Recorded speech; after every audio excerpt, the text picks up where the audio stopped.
दोस्तों, excellent IAS academy के YouTube channel में आपका एक बार पुनः मैं अजीत कुमार सिंह स्वागत करता हूं।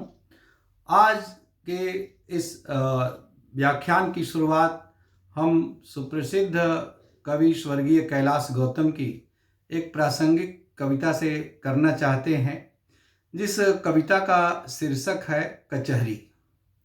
उसकी कुछ पंक्तियाँ जो हमें आज के वीडियो के संदर्भ में बहुत प्रासंगिक प्रतीत हो रही हैं, उससे हम शुरुआत करते हैं।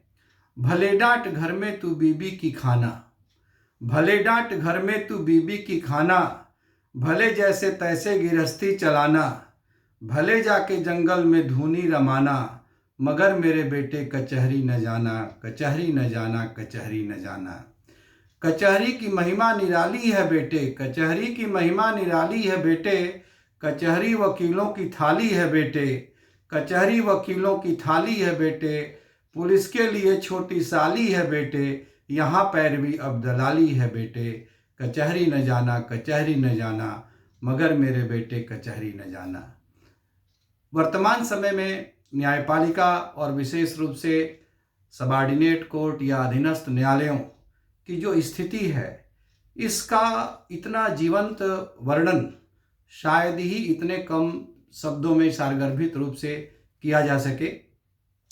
आज का हमारा ये वीडियो इसी विषय पर केंद्रित है कि आखिर न्यायपालिका के समस्याओं का समाधान कैसे हो, किन न्यायिक सुधारों को अपनाया जाए कि न्याय जनता को शीघ्र, सुलभ और सस्ते रूप में प्राप्त हो सके। अभी तक इधर नवंबर और दिसंबर महीने में हमने ये देखा कि न्यायपालिका कार्यपालिका के ऊपर और कार्यपालिका न्यायपालिका के ऊपर तोहमत लगा रही है, और दोनों में से कोई भी समस्या के समाधान के लिए निश्चित रूप से गंभीर दिखाई नहीं पड़ते हैं। आखिर समस्या का समाधान कैसे हो? आज समस्या ये है कि अधीनस्थ न्यायालय, उच्च न्यायालय और सर्वोच्च न्यायालय तीनों के अंतर्गत 4.8 करोड़ केस लंबित हैं। 48 मिलियन केस लंबित हैं। मोटे तौर पर हम कह सकते हैं कि लगभग 5 करोड़ केस लंबित हैं, और इन केसों में से 71,411 केस तो खुद सर्वोच्च न्यायालय में लंबित हैं, जबकि उच्च न्यायालयों के अंतर्गत लगभग 59,500 केस लंबित हैं, और शेष केस अधीनस्थ न्यायालयों में लंबित हैं। वर्तमान समय में ये जो लंबित केस हैं, यदि इनको पूरी तरह से हल करना है तो आंकड़ों के अनुसार ये बतलाया गया कि जिस प्रकार से वर्तमान समय में सर्वोच्च न्यायालय, उच्च न्यायालय और अधीनस्थ न्यायालयों में मुकदमों की सुनवाई की प्रक्रिया है, उस प्रक्रिया के हिसाब से इतने ही न्यायाधीश इन मुकदमों की सुनवाई करेंगे तो इन लंबित केसों को सुनवाई करने में कम से कम 324 साल लगेंगे। हाँ दोस्तों, 324 साल। तो अभी के जितने भी लंबित केस हैं, ये 4.8 करोड़ केस, इनके लिए जो लोग न्याय की गुहार लगा रहे हैं, उनको न्याय 324 सालों में जा करके प्राप्त हो पाएगी। सारे जो बैकलॉग केसेज हैं वो 324 सालों में खत्म हो पाएंगे। सर्वोच्च न्यायालय ने अपने कई फैसलों में इस बात का बार बार उल्लेख किया है कि यदि हमें शीघ्र न्याय चाहिए और लंबित केसों को हमें जल्दी से जल्दी निपटाना है, तो इसके लिए प्रति 10 लाख जनसंख्या पर कम से कम 50 न्यायाधीशों का होना आवश्यक है। प्रति 10 लाख जनसंख्या अर्थात 1 मिलियन जनसंख्या पर 50 न्यायाधीशों का होना आवश्यक है, जबकि वर्तमान समय में हमारे देश में जनसंख्या और न्यायाधीशों का जो अनुपात है वह 18 न्यायाधीश प्रति 10 लाख जनसंख्या पर है।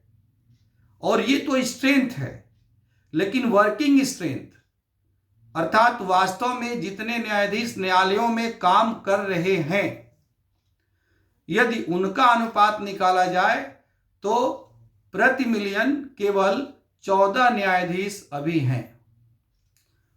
ऐसी स्थिति में समस्याओं का समाधान कैसे होगा, शीघ्र न्याय कैसे प्राप्त हो पाएगा?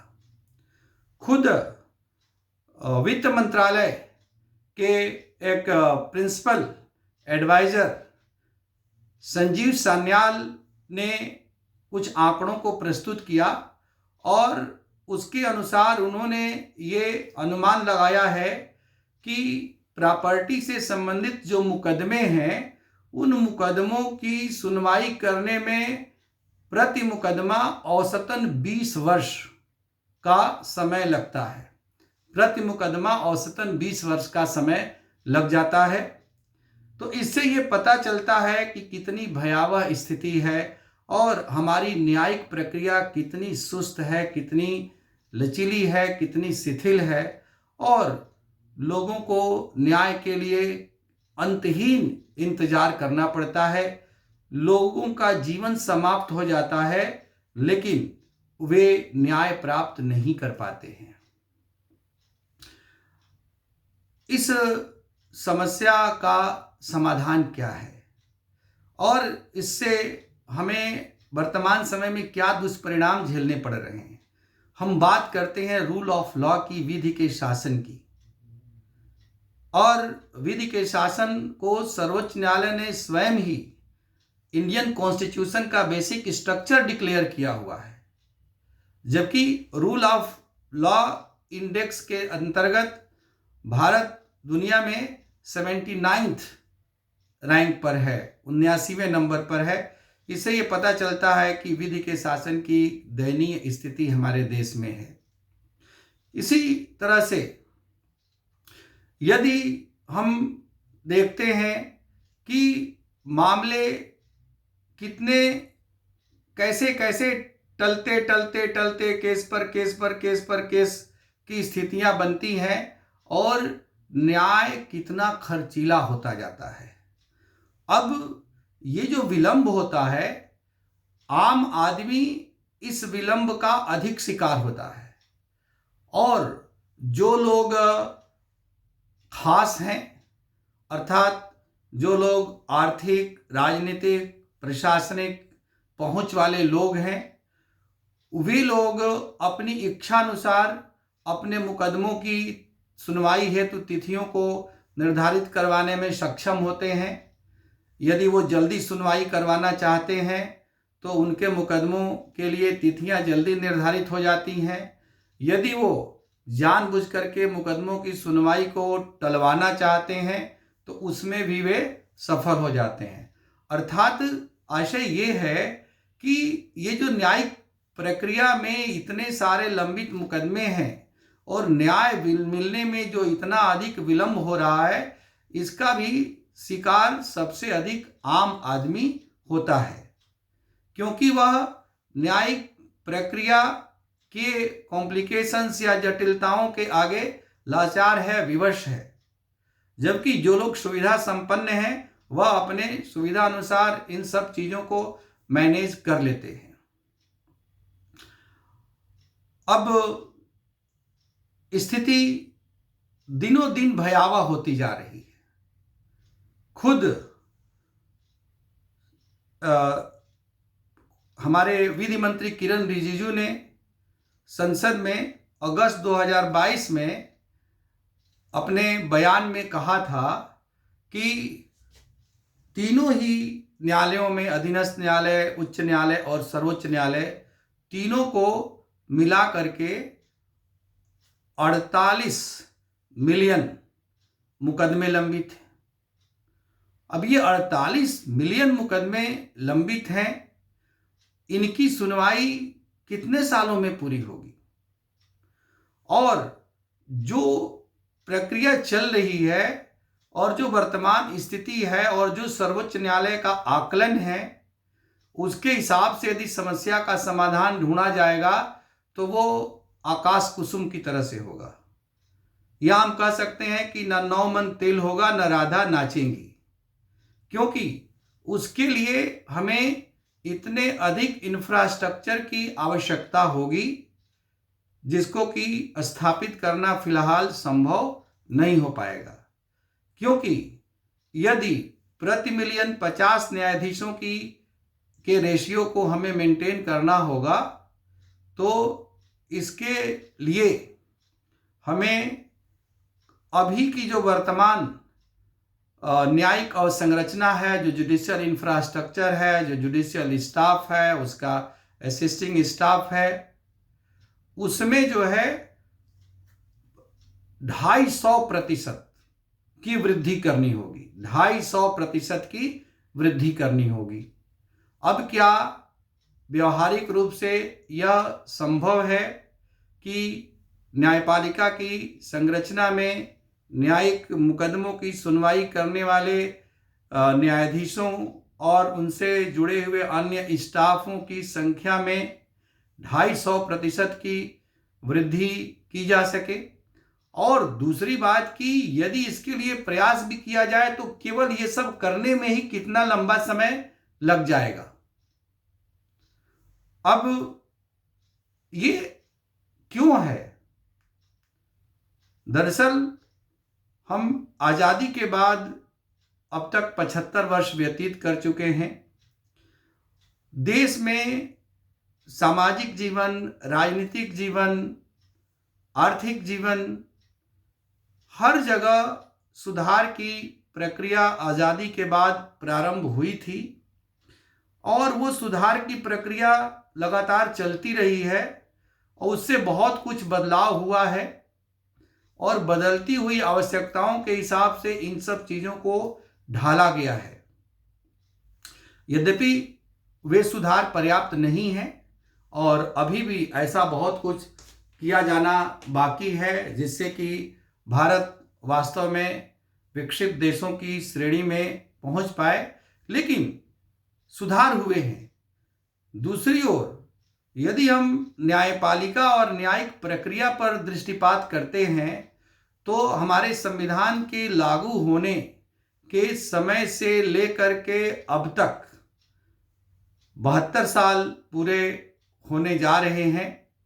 इन 72 सालों में बहुत कम सुधार हुआ है और न्यायिक विकास जो हुआ है वह न्यायिक विकास न्याय को शीघ्र, सस्ता, सुलभ बनाने की दिशा में 9 दिन चले 2.5 कोस वाली स्थिति में रहा है।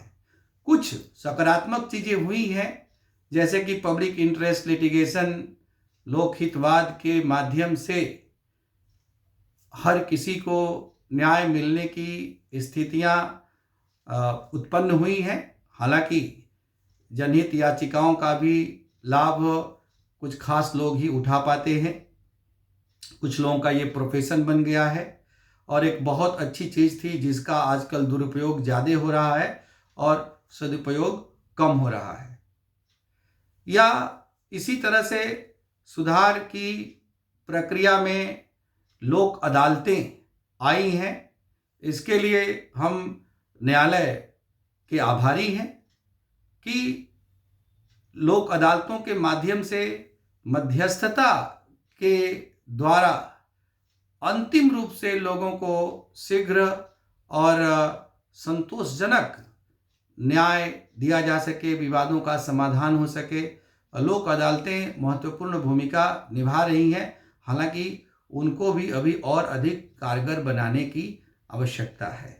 इसी तरह से उपभोक्ता मामलों के लिए कंज्यूमर फोरम की स्थापना की गई है और उसके माध्यम से बहुत सारे मामले मुख्य न्यायालयों में जो जाकर के लंबित होते उनके लिए ये अलग से उपभोक्ता अदालतें कार्य कर रही हैं और उनके माध्यम से भी विवादों का समाधान करने में मदद मिली है। लेकिन यह बहुत कम सुधार है।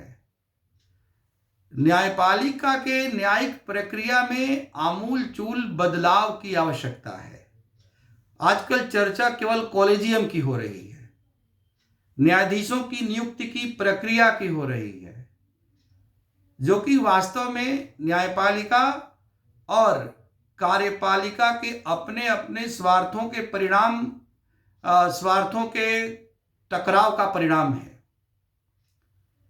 यदि अच्छा होता कि यदि ये विवाद इसलिए होता कि कैसे जनता को जल्दी से जल्दी शीघ्र और सस्ता न्याय सुलभ हो सके, तो वह विवाद और वो बहस एक सार्थक बहस होती। लेकिन मुद्दा उस पर नहीं है। यहाँ तो टकराव ये है कि हम बड़े हैं कि हम बड़े हैं, आप बोलने वाले कौन होते हैं ये हमारा अधिकार है। तो दूसरा कह रहा है कि नहीं नहीं, आप कौन टोकने वाले होते हैं ये हमारा अधिकार है। मानो कार्यपालिका और व्यवस्थापिका दोनों एक दूसरे से कहने लगे हों कि मेरे अंगने में तुम्हारा क्या काम है। वास्तव में ये अंगना है किसका? न कार्यपालिका का है न व्यवस्थापिका का है, ये अंगना जनता का है। जनता के लिए न्यायालय है, जनता के लिए प्रधानमंत्री, राष्ट्रपति, संसद है। लेकिन जनता की अनदेखी हो रही है। सारा ध्यान इस बात पर फोकस होना चाहिए था कि कैसे लंबित मुकदमों को जल्दी से जल्दी निपटाया जाए, जितने भी जो पेंडेंसी है अदालतों में उसको खत्म किया जाए और न्यायिक प्रक्रिया को आम आदमी के लिए सुलभ बनाया जाए और सही मायने में विधि के शासन को स्थापित किया जाए और न्याय केवल अमीरों के लिए न्याय न हो। जो सुविधा संपन्न हो, जो लंबे समय तक अदालतों में मुकदमा लड़ने में सक्षम हो, बड़े बड़े वकीलों की मोटी मोटी फीस देने में सक्षम हो, न्याय केवल उनके लिए ही ना हो बल्कि देश के आम आदमी के लिए भी न्याय उतना ही सरलता से, उतना ही सस्ते रूप में सुलभ हो सके। अदालतों का और सरकार का दोनों का ही प्राथमिक उद्देश्य तो यह होना चाहिए और इसी के लिए प्रयास किया जाना चाहिए, जो नहीं हो रहा है। अभी तो मानो ऐसा लग रहा है कि कई मामले ऐसे हैं जिसमें कि न्यायपालिका सरकार को घेरने की कोशिश कर रही है। तो जहां कहीं सरकार को मौका मिल रहा है वहां पर वह न्यायपालिका को घेरने की कोशिश कर रहे हैं और इस बीच में जनता कहीं नहीं। तो होना क्या चाहिए? ये तो बिल्कुल ही संभव नहीं है कि न्यायिक अवसंरचना को 250% बढ़ाया जाए, क्योंकि इतनी अवसंरचना को विकसित करना वर्तमान परिस्थितियों में संभव नहीं है और यदि किया भी जाएगा तो इसमें एक बहुत लंबा समय लग जाएगा और तब तक जो है चीज़ें और बढ़ती जाएंगी। न्यायपालिका दरअसल ये बार बार बताने की कोशिश करती रही है कि जो न्यायिक प्रक्रिया में विलंब हो रहा है और इतने सारे पेंडिंग केसेज हैं, इसके लिए न्यायपालिका दोषी नहीं है बल्कि इसके लिए सरकार दोषी है, क्योंकि न्यायिक अवसंरचना की स्थापना करना ये कार्यपालिका का काम है। न्यायिक कार्यों के लिए, न्यायिक अवसंरचना को विकसित करने के लिए संसाधन मुहैया कराना, स्टाफ उपलब्ध कराना, ये सब कार्यपालिका का काम है और कार्यपालिका ये सब चीज़ें नहीं कर रही है। इस दृष्टि से न्यायपालिका की आवश्यकताओं की उपेक्षा कर रही है। न्यायपालिका या सर्वोच्च न्यायालय अपने कई मामलों के निर्णयों में घुमा फिरा करके इस बात को ही साबित करने की कोशिश करता रहा है और इसके माध्यम से वह अपने को निर्दोष सिद्ध करने की कोशिश करता रहा है। जबकि ये तस्वीर का एक रुख है। ये सही है कि जिस अनुपात में हमारी जनसंख्या आज़ादी के बाद बढ़ी है, 4 गुनी जनसंख्या हमारी बढ़ चुकी है। उस हिसाब से न्यायिक अवसंरचना में जितनी वृद्धि होनी चाहिए थी उतनी नहीं हुई है। सर्वोच्च न्यायालय के न्यायाधीशों की संख्या को यदि हम देखें तो उस हिसाब से तो हुई है, क्योंकि हमारे मूल संविधान के अंतर्गत सर्वोच्च न्यायालय में 7 न्यायाधीश थे और एक चीफ जस्टिस, तो कुल 8, और वर्तमान समय में 34 हैं, तो ये तो 4 गुने से अधिक है। लेकिन यदि हम अन्य अदालतों में देखते हैं, उच्च न्यायालयों में या अधीनस्थ न्यायालयों में, तो वहाँ इस रूप में संख्या में वृद्धि नहीं हुई है। दरअसल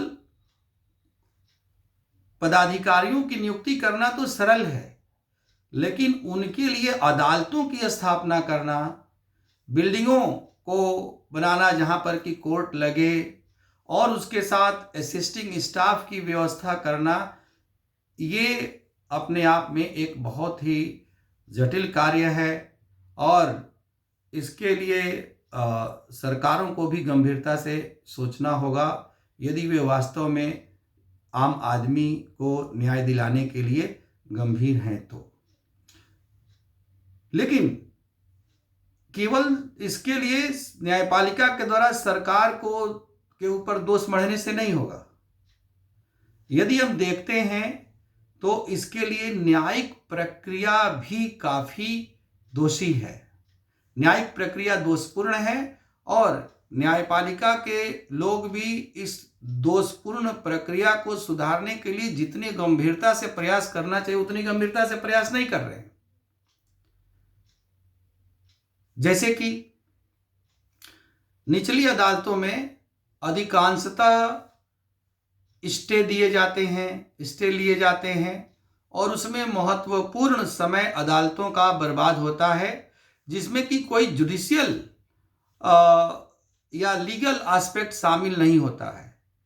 तो इस प्रकार के कार्यों को, किसी मुकदमे की सुनवाई कब की जाए, अभी स्टे कर दिया जाए, कल किया जाए, परसों किया जाए, ये सारे काम जो है ये किसी गैर न्यायिक पदाधिकारियों के माध्यम से भी किए जा सकते हैं और इसके माध्यम से ऐसा करके हम अधीनस्थ न्यायालयों के बहुमूल्य समय को बचा सकते हैं और वे लोग केवल न्यायिक मामलों की सुनवाई पर अपना ध्यान केंद्रित कर सकते हैं। इससे जो है जो लंबित मुकदमे हैं उनकी संख्या कम करने में भी मदद मिलेगी और इसके साथ साथ दिन प्रतिदिन में रूटीन में जो आने वाले मुकदमे हैं उनका भी शीघ्र निपटारा करने में मदद मिलेगी। इसी प्रकार से जो लोग किसी वजह से जानबूझ करके मामले को लटकाना चाहते हैं, मुकदमे के 2 पक्षकार हैं, तो एक पक्षकार को लगता है कि इसमें मामले को जितना लंबा लटकाया जाए उतना हमारे लिए फ़ायदा है, क्योंकि हो सकता है कि फैसला हमारे पक्ष में ना हो। तो ऐसी स्थिति में वह मामले को लटकाना चाहता है। पेशी होती है, तिथियां लगती हैं, उनके वकील उपस्थित नहीं होते हैं, इस प्रकार से बार बार डेट लगता है और अनावश्यक रूप से वो मामले लंबे खींचते जाते हैं। इसके लिए अदालत के स्तर पर व्यवस्था करना अत्यंत आवश्यक है कि एक निश्चित तिथि के बाद उस मामले को टाला नहीं जाएगा और यदि डेट टलती है किसी पक्षकार के उपस्थित न होने की वजह से तो उसके ऊपर अर्थदंड लगाया जाए और दूसरे पक्षकार को जो आर्थिक क्षति हो रही है उसकी भरपाई उस अर्थदंड के माध्यम से किया जाए। तो इससे 2 प्रकार का फायदा होगा। एक तो अनावश्यक रूप से जो लोग मामले को टालने की कोशिश करते रहते हैं वे उस अर्थदंड की वजह से ऐसा नहीं करेंगे, और दूसरा जो लोग न्याय चाहते हैं और जिनका की विलंब करने में कोई रुचि नहीं है वो अनावश्यक रूप से न्याय से लंबे समय तक वंचित रहते हैं, उनको शीघ्र न्याय भी सुलभ हो जाएगा। तो इसकी जो शुरुआत है वो अधीनस्थ न्यायालयों से ही होनी चाहिए। हमें ध्यान रखना चाहिए कि उच्च न्यायालय में और सर्वोच्च न्यायालय में अधीनस्थ न्यायालयों से होकर के बहुत सारे मामले अपील के रूप में जाते हैं। तो यदि हम अधीनस्थ न्यायालयों की न्यायिक प्रक्रिया में ही यदि हम सुधार करें तो इसके माध्यम से न केवल अधीनस्थ न्यायालय में लंबित मुकदमों की संख्या कम होगी, बल्कि इसके साथ साथ उच्च न्यायालय और सर्वोच्च न्यायालय में भी मुकदमे कम होंगे, उनका बोझ कम होगा। अधीनस्थ न्यायालयों में न्यायिक प्रक्रिया को बेहतर बनाया जाए ताकि लोग वहां पर प्राप्त होने वाले न्याय से ही अधिकाधिक संतुष्ट हो जाएं, ताकि उच्च न्यायालय और सर्वोच्च न्यायालय में अपील करने की गुंजाइश कम से कम हो। अपील करने का अधिकार होना चाहिए, वो तो रहेगा, लेकिन लोग वहां के फैसले से अधिक संतुष्ट हो जाएं। इसलिए यहां पर इस सुधार की आवश्यकता है। इसी प्रकार से एक बहुत ही चिंतनीय विषय है कि एक ओर हम कहते हैं कि मामले बहुत अधिक संख्या में लंबित हैं और उनको निपटाने में 340 साल लग सकते हैं यदि वर्तमान समय में न्यायाधीशों की संख्या जितनी है और प्रति न्यायाधीश प्रति मुकदमे को सुनने में जितना समय लेता है उसके हिसाब से। तो और दूसरी ओर स्थिति क्या है कि हमारे न्यायालयों में वर्तमान समय में भी न्यायाधीशों की जो सैंक्शनड स्ट्रेंथ है, जो स्वीकृत संख्या है, उस स्वीकृत संख्या के मात्र 80% ही कार्य कर रहे हैं। 20% स्थान रिक्त हैं।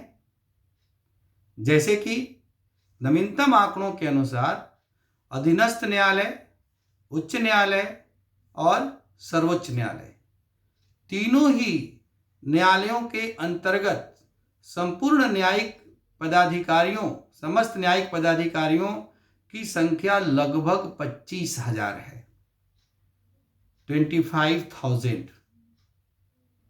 लेकिन खुद सरकार के द्वारा जो आंकड़े प्रस्तुत किए गए हैं और नीति आयोग के द्वारा भी एक दस्तावेज प्रस्तुत किया गया था, उससे ये पता चलता है कि लगभग 5,000 स्थान न्यायाधीशों के रिक्त हैं, अर्थात 25,000 में से 20,000 ही कार्य कर रहे हैं। 2006 से लेकर के 2017 तक के जो आंकड़े प्राप्त किए गए, उन आंकड़ों के माध्यम से ये ज्ञात हुआ कि 2006 से 17 के बीच के 10-11 वर्षों में इस प्रकार की स्थिति रही कि कुल 25,000 स्वीकृत संख्या में से केवल 20,000 ही न्यायाधीशों की नियुक्ति की गई थी और वो कार्यरत थे, और 5,000 न्यायाधीशों के स्थान रिक्त थे। तो एक और तो सर्वोच्च न्यायालय ये कह रहा है कि हमारे पास न्यायाधीशों की संख्या कम है, हमारे पास पर्याप्त इंफ्रास्ट्रक्चर नहीं है, इसलिए हम मुकदमों की सुनवाई करने में और लंबित मुकदमों की संख्या को कम करने में सक्षम नहीं है, और इसके लिए वो सरकार को दोषी ठहराते हैं कि अवसंरचना की व्यवस्था करना, लोअर जुडिशरी के अंतर्गत परीक्षाओं के माध्यम से सिविल जज इत्यादि की भर्ती करना, ये सब सरकार की जिम्मेदारी है और सरकार अपनी उस जिम्मेदारी पर खरी साबित नहीं हो पा रही है। लेकिन दूसरी ओर यदि हम देखते हैं तो इसके लिए न्यायपालिका भी बड़ी सीमा तक दोषी है। आंकड़े ये बता रहे हैं कि 2006 से लेकर के 2017 के बीच सर्वोच्च न्यायालय में न्यायाधीशों की जो स्वीकृत संख्या है उसमें से 11% वैकेंसी थी, 11% न्यायाधीश नियुक्त ही नहीं किए गए थे। उच्च न्यायालयों में तो स्थिति और भी भयावह है। लगभग 1/3 न्यायाधीशों के स्थान उच्च न्यायालयों में इस दौरान रिक्त थे। जितनी भी सैंक्शनड संख्या थी पूरे देश भर के उच्च न्यायालय में न्यायाधीशों की, उसमें से 32% स्थान रिक्त थे। और अधीनस्थ न्यायालयों में भी यदि हम देख रहे हैं तो उक्त अवधि के दौरान 2006 से 2017 के दौरान 21% स्थान रिक्त थे न्यायाधीशों के। तो इस प्रकार से इतने अधिक संख्या में जो रिक्त स्थान हैं, इन रिक्त स्थानों को ही पहले भरा जाए।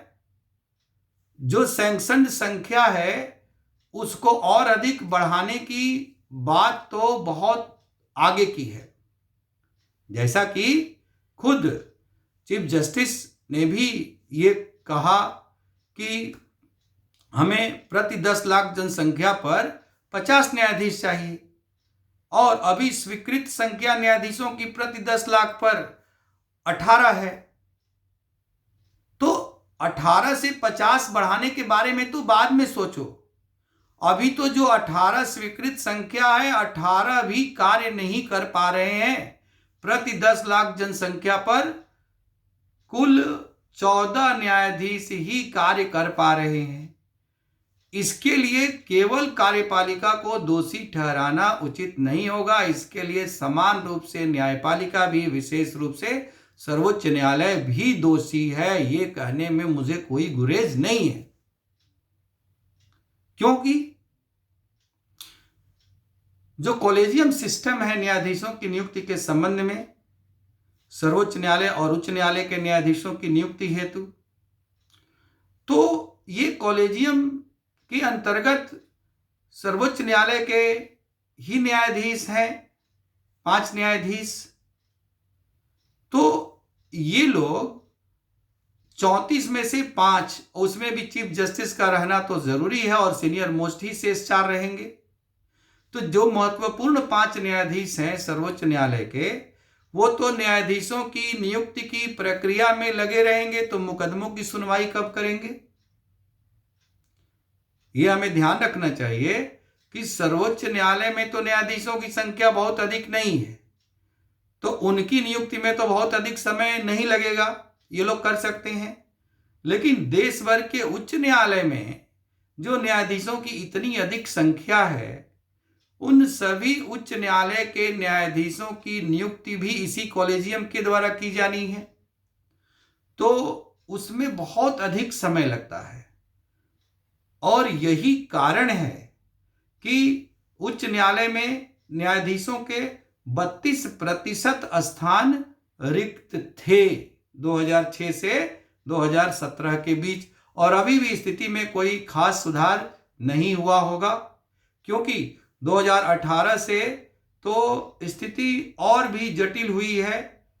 कार्यपालिका और न्यायपालिका के बीच में कॉलेजियम के मुद्दे को लेकर के, कि कॉलेजियम के द्वारा नामों को भेजा जाता है, सरकार के द्वारा उन नामों पर आपत्ति व्यक्त करते हुए वापस कर दिया जाता है। तो ऐसे में न्यायाधीशों की नियुक्ति की प्रक्रिया में और भी विलंब हो रहा है। इसलिए सैंक्शनड स्ट्रेंथ से और भी कम संख्या में ही लोग न्यायाधीश मुकदमों की सुनवाई वास्तव में कर पा रहे हैं। तो इसके लिए न्यायपालिका के द्वारा कार्यपालिका पर दोषारोपण करना कि आप कॉलेजियम के द्वारा सुझाए गए नामों को आप लौटा देते हैं, गलत कर रहे हैं, या कार्यपालिका के द्वारा न्यायपालिका के ऊपर ये दोष देना कि कॉलेजियम मनमानी करने पर उतारू है और कॉलेजियम ठीक से अपना कार्य नहीं कर रही है, कॉलेजियम तो होना ही नहीं चाहिए। ये दोनों ही बातें निरर्थक हैं और वास्तव में इन बातों से समस्या का कोई भी समाधान होने वाला नहीं है। इससे कुछ न्यायाधीश, सरकार के विधि मंत्री और कुछ अन्य लोग चर्चा में भले आ जाएं, मीडिया में चीफ जस्टिस या इस प्रकार से जुड़े हुए लोगों को अपने खास छवि को निर्मित करने में भले ही इससे मदद मिल जाए, लेकिन मूल समस्या का समाधान इससे नहीं होने वाला है। इसके लिए ये सोचना होगा कि इतनी अधिक संख्या में न्यायाधीशों की नियुक्ति की जाती है, अधीनस्थ न्यायालय से लेकर के सर्वोच्च न्यायालय तक। तो यदि राज्य सरकार के पदाधिकारियों की नियुक्ति के लिए एक अलग से राज्य लोक सेवा आयोग संवैधानिक संस्था के रूप में है, केंद्र सरकार और अखिल भारतीय सेवा के सदस्यों की नियुक्ति के लिए एक संघ लोक सेवा आयोग यूनियन पब्लिक सर्विस कमीशन की व्यवस्था भी अनुच्छेद 315 के अंतर्गत संवैधानिक संस्था के रूप में की गई है और उनके माध्यम से नियुक्ति होती है। तो क्यों न एक ऐसी न्यायिक नियुक्ति संस्था होनी चाहिए जिसकी एकमात्र जिम्मेदारी, एकमात्र दायित्व न्यायिक पदाधिकारियों या न्यायाधीशों की नियुक्ति ही हो, ताकि निश्चित प्रक्रिया के अनुसार हर वर्ष जो भी रिक्तियां हों, उन रिक्तियों के आधार पर निश्चित समयावधि में न्यायाधीशों की नियुक्ति हो सके और रिक्त स्थानों को भरा जा सके, ताकि न्यायपालिका अपने पूरे स्ट्रेंथ के साथ कार्य करे और लोगों को अधिक से अधिक न्याय सुलभ करा पाए। ये काम कोई माने या न माने, न्यायपालिका चाहे इस बात को स्वीकार करे चाहे न स्वीकार करे, केवल 5 न्यायाधीशों के कॉलेजियम से नहीं होने वाला है। इसके लिए निश्चित रूप से एक न्यायिक नियुक्ति आयोग होना ही चाहिए। देखिए, जिस राष्ट्रीय न्यायिक नियुक्ति आयोग की 99वें संविधान संशोधन के माध्यम से स्थापना की गई 2014 में, तो उससे हम सहमत हो न सहमत हो, सर्वोच्च न्यायालय ने उसको संविधान के बेसिक स्ट्रक्चर के अगेंस्ट मानते हुए unconstitutional, null and void declare कर दिया। ठीक है, तो फिर न्यायपालिका को ही ये समाधान बताना होगा कि यदि राष्ट्रीय न्यायिक नियुक्ति आयोग नहीं तो फिर न्यायाधीशों की नियुक्ति के लिए कौन सी संस्था होगी, क्योंकि कॉलेजियम तो संपूर्ण न्यायाधीशों की नियुक्ति नहीं कर पा रहा है। 2006 से 2017 तक के आंकड़े इस बात की साफ साफ गवाही दे पा रहे हैं। तो क्या हम मामलों को लगातार कोर्ट में लटकाते रहेंगे और जनता को 324 साल तक इंतजार करवाते रहेंगे, केवल इस नाम पर कि इससे कार्यपालिका को हस्तक्षेप करने का मौका मिल जाएगा और न्यायपालिका की स्वतंत्रता प्रभावित हो जाएगी? ये उचित तर्क नहीं है, क्योंकि अल्टीमेट पर्पज क्या है? अल्टीमेट पर्पज यही है कि जनता को न्याय मिलना चाहिए। आप न्यायपालिका की स्वतंत्रता की बात करते हो तो न्यायपालिका क्यों स्वतंत्र होना चाहिए, किसके लिए स्वतंत्र होना चाहिए? ताकि बिना भय और पक्षपात के जनता को न्याय दिला सके। ऐसी न्यायपालिका की स्वतंत्रता किस काम की कि न्यायपालिका तो स्वतंत्र हो लेकिन अदालतों में केसों का अंबार लगा हो और लोग मुकदमों के फैसले का, निर्णय का इंतजार करते रहें और उनके जीवन का अंत हो जाए और पीढ़ी दर पीढ़ी लोग उस मुकदमे को लड़ते रहें। ऐसी न्यायपालिका की स्वतंत्रता आखिर किस काम की है अभी? तो इसका समाधान क्या है? तो इसलिए यदि सर्वोच्च न्यायालय को इस बात में आपत्ति है कि राष्ट्रीय न्यायिक नियुक्ति ठीक नहीं है, राष्ट्रीय न्यायिक नियुक्ति आयोग NJSC, और उससे न्यायिक स्वतंत्रता प्रभावित होती है या कार्यपालिका को न्यायिक नियुक्तियों में अनुचित रूप से हस्तक्षेप करने का मौका मिलेगा या जुडिशरी को इन्फ्लुएंस करने का मौका मिलेगा, तो ठीक है। तो एक ऐसा राष्ट्रीय न्यायिक नियुक्ति बनाने का सुझाव खुद न्यायपालिका ही दे, जिससे कि न्यायाधीशों की नियुक्ति भी एक विशेषज्ञ संस्था के द्वारा व्यवस्थित रूप से, नियमित रूप से हो और उसमें कार्यपालिका के हस्तक्षेप की संभावना भी ना रहे, न्यायपालिका की स्वतंत्रता भी बरकरार रहे। केवल कॉलेजियम को ही सबसे अच्छी व्यवस्था मानना और उसी पर अड़े रहना, यह न्यायपालिका का जो रुख है इसको तर्कसंगत और उचित नहीं कहा जा सकता। ये कहा जाता है कि यदि आप समस्या का समाधान प्रस्तुत नहीं करते हैं तो आप स्वयं में एक समस्या हैं। तो न्यायपालिका को ये सोचना होगा कि कॉलेजियम की रार को लेकर के कब तक आप इस तरह से पड़े रहोगे और कब तक न्यायालयों में न्यायाधीशों के स्थान रिक्त पड़े रहेंगे और इसके लिए कब तक आप कार्यपालिका को दोषी मानते रहेंगे।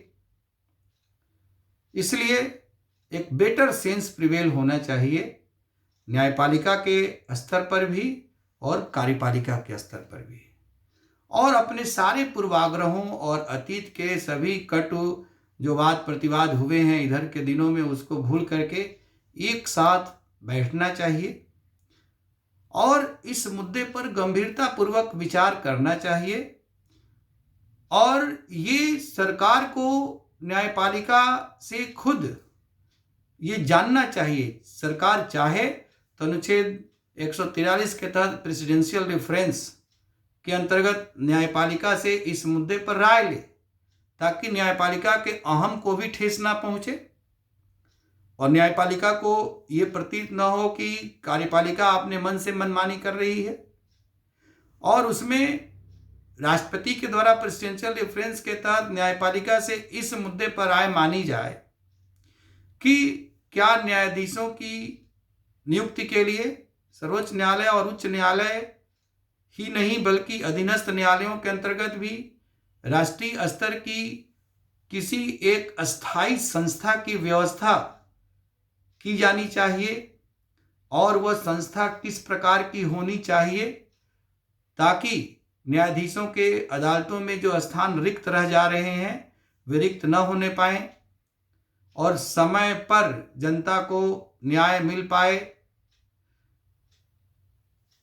ये राय जो है कार्यपालिका के द्वारा न्यायपालिका से अनुच्छेद 143 के तहत प्रेसिडेंशियल रेफरेंस के माध्यम से मांगी जानी चाहिए और न्यायपालिका को भी अपने अड़ियल रुख का परित्याग करते हुए इस प्रेसिडेंशियल रेफरेंस पर गंभीरता पूर्वक विचार करना चाहिए। मैं बार बार ये कह रहा हूं कि न्यायपालिका हो या सरकार या कार्यपालिका हो, ये सब किसके लिए हैं? जनता के लिए हैं। कोई सिद्धांत ही है, चाहे वो शक्ति पृथक्करण का सिद्धांत हो, सेपरेशन ऑफ पावर हो, चाहे वो जुडिशियल इंडिपेंडेंस की बात हो, न्यायपालिका की स्वतंत्रता की बात हो, आखिर ये सभी सिद्धांत क्यों हैं? इसीलिए तो कि जनता को उसका लाभ मिले, जनता की समस्याओं का समाधान हो। यदि ये सिद्धांत समस्याओं का समाधान करने के बदले समस्याओं को लटकाने के साधन के रूप में इस्तेमाल किए जाने लगे, तब तो ये सिद्धांत अपनी अर्थवत्ता ही खो देंगे। यह बात न्यायपालिका को समझने की आवश्यकता है। यहाँ पर एक समाधान जिसको कि खुद एक न्यायाधीश जस्टिस दाभोलकर ने प्रस्तुत किया था कि बहुत अधिक इंफ्रास्ट्रक्चरल बदलाव के बिना भी हम लंबित मुकदमों को शीघ्रता के साथ निपटा सकते हैं। उन्होंने ये सुझाव दिया कि केवल यदि हम जो पेंडेंसी है मुकदमे की और जो रिक्त स्थान है न्यायाधीशों की, तो न्यायाधीशों के केवल रिक्त स्थानों को भर दें, पूरी तरह से न्यायाधीशों के रिक्त स्थानों को भर दें।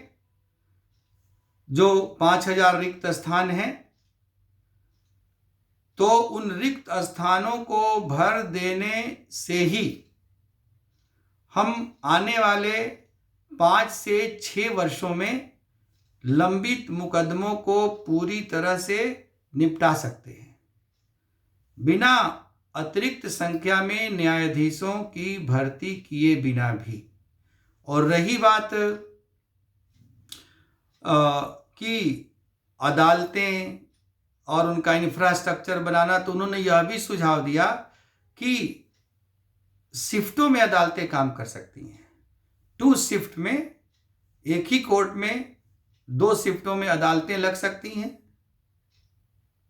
और इससे अतिरिक्त अदालतों की बिल्डिंगों की को स्थापित किए बिना, उनका निर्माण किए बिना भी हम मुकदमों की सुनवाई की संख्या बढ़ा सकते हैं। तो केवल जो न्यायाधीशों के रिक्त स्थान हैं उनको ही शीघ्रता से भर दिया जाए तो समस्या का बहुत अधिक समाधान हो सकता है। दरअसल आंकड़ों के अनुसार जो वर्तमान समय में सैंक्शनड स्ट्रेंथ है, जो लगभग 25,000 के आसपास देश के सभी प्रकार के अदालतों को मिला करके, सर्वोच्च न्यायालय से लेकर के अधीनस्थ न्यायालय तक, तो उसमें जो 20% की रिक्ति है, वैकेंसी है, उसको भर दिया जाए, और इसके साथ केवल 20% न्यायिक पदाधिकारियों की संख्या बढ़ा दी जाए। मात्र 20% न्यायिक पदाधिकारियों की संख्या बढ़ा दी जाए तो हम सारे पेंडिंग केसों को शीघ्रता से निपटा सकते हैं, और उसके लिए 340 सालों तक इंतजार करने की जरूरत नहीं होगी। जो सुप्रीम कोर्ट कहता है कि 18 प्रति 10 लाख पर न्यायाधीश हैं, और जब तक 50 नहीं होंगे तब तक हम लंबित मुकदमों को निपटा नहीं सकते। वास्तव में समस्या का समाधान न्यायाधीशों की संख्या 50 किए बिना भी संभव है। इसके लिए हमें केवल 2 कदम उठाने हैं। एक तो अभी जो वास्तव में न्यायाधीश नियुक्त होकर के न्यायाधीश के रूप में कार्य कर रहे हैं, उनकी जो संख्या है वह प्रति 10 लाख पर 14 है, उसको उसके वास्तविक पर बढ़ाया जाए। जो पूरी जो संख्या है, टोटल स्ट्रेंथ, अर्थात 18 पर पहुंचा दिया जाए, क्योंकि उतनी संख्या तो है ही ना पहले ही से, उतने पद तो हैं ही, केवल उनको नियुक्त करने की बात है, तो वो एक्स्ट्रा बर्डन नहीं है, उतना तो है ही है, उसके लिए पूरा इंफ्रास्ट्रक्चर भी है। अब उसके बाद केवल 20% और बढ़ाना होगा। यदि केवल 20% और न्यायिक पदाधिकारियों की संख्या बढ़ा दी जाए तो 20% के हिसाब से यदि देखा जाए तो 18 का जो है प्रति 10 लाख पर जो 18 न्यायाधीशों की सैंक्शनड स्ट्रेंथ है, तो 18 का जो प्रेजेंट लेवल है उसमें 20% को हमें बढ़ाना होगा। तो ये बहुत समस्या नहीं है, इतना बढ़ाना, 20% बढ़ाना समस्या नहीं है। क्यों समस्या नहीं है? तो इसका कारण है, केंद्र सरकार और राज्य सरकार दोनों को ही मिलाकर के न्यायपालिका के लिए जो उनका सैंक्शनड बजट है, बजटरी एलोकेशन, वह लेस देन 1%, 1% भी पूरा नहीं है, 1% से भी थोड़ा कम है। अभी अपने आप में भी थोड़ा अजूबा है कि सरकार के 3 अंग हैं, और सरकार के इन 3 अंगों में से एक अंग का पूरा सालाना व्यय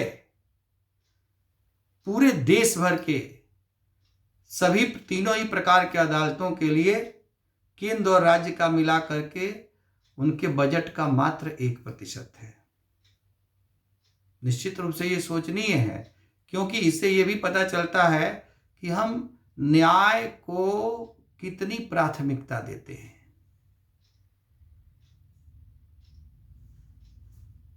अब यदि हम न्यायिक पदाधिकारियों की संख्या को 20% बढ़ाना चाहते हैं तो हमें अपने बजट में भी 20% की बढ़ोतरी करनी होगी लॉजिकली।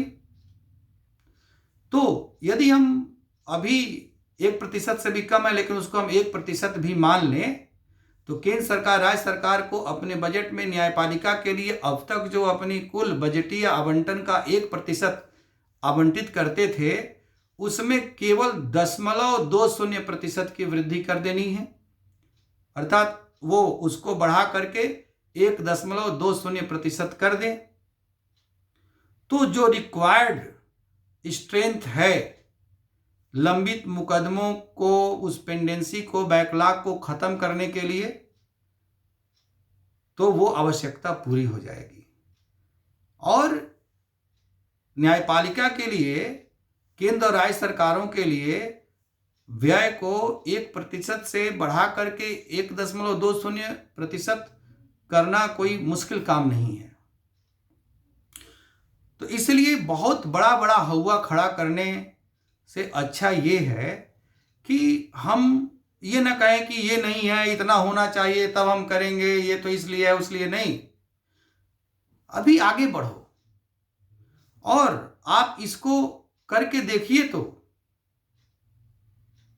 कि एक तो जो भी स्थान न्यायाधीशों के रिक्त हैं उनको शीघ्रता से भरा जाए और इसके लिए निश्चित रूप से केवल कॉलेजियम प्रणाली से इस आवश्यकता की पूर्ति नहीं होनी है। इसलिए कार्यपालिका और व्यवस्थापिका दोनों मिल करके इस मुद्दे पर गंभीरता पूर्वक विचार करके एक ऐसी संस्था को निर्मित करें, भले उसमें न्यायपालिका की प्रधानता हो, न्यायपालिका के ही लोग हों, लेकिन वह ऐसी संस्था हो जिसकी जिम्मेदारी केवल न्यायाधीशों की नियुक्ति ही हो, ताकि न्यायाधीशों की नियुक्ति में विलंब न हो, न्यायाधीशों के स्थान जो है रिक्त न रहने पाए।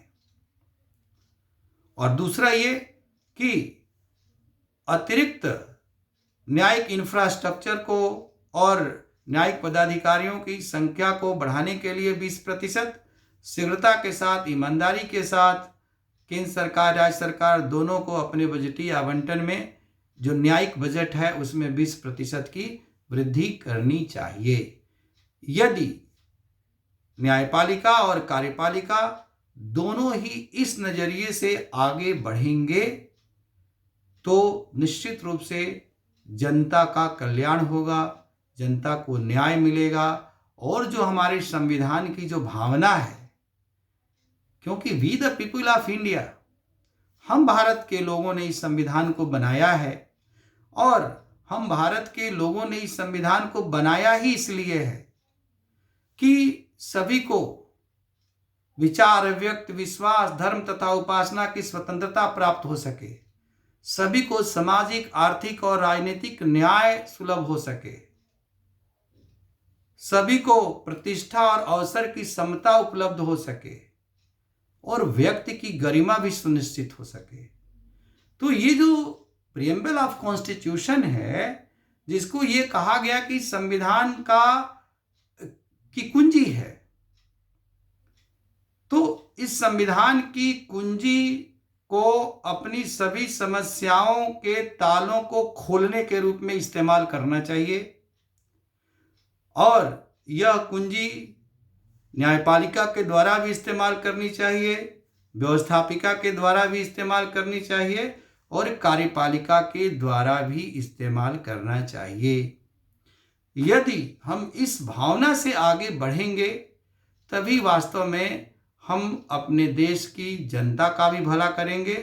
और जो हमारे महान संविधान निर्माता थे, कॉन्स्टिट्यूएंट असेंबली के लर्नेड मेंबर्स थे, उन्होंने जिस उद्देश्य से इस संविधान को बनाया और इस लोकतंत्र की बुनियाद रखी, उनके प्रति भी हम सही मायने में न्याय कर पाएंगे। देखते हैं, जब कोई विवाद उभरता है, जब कोई हलचल होती है, जब मंथन होता है, तो मोती निकलते ही हैं। उम्मीद है कि कोई न कोई मोती निकलेगा। इस उम्मीद के साथ ही हम अपने इस व्याख्यान को समाप्त करते हैं। बहुत बहुत धन्यवाद।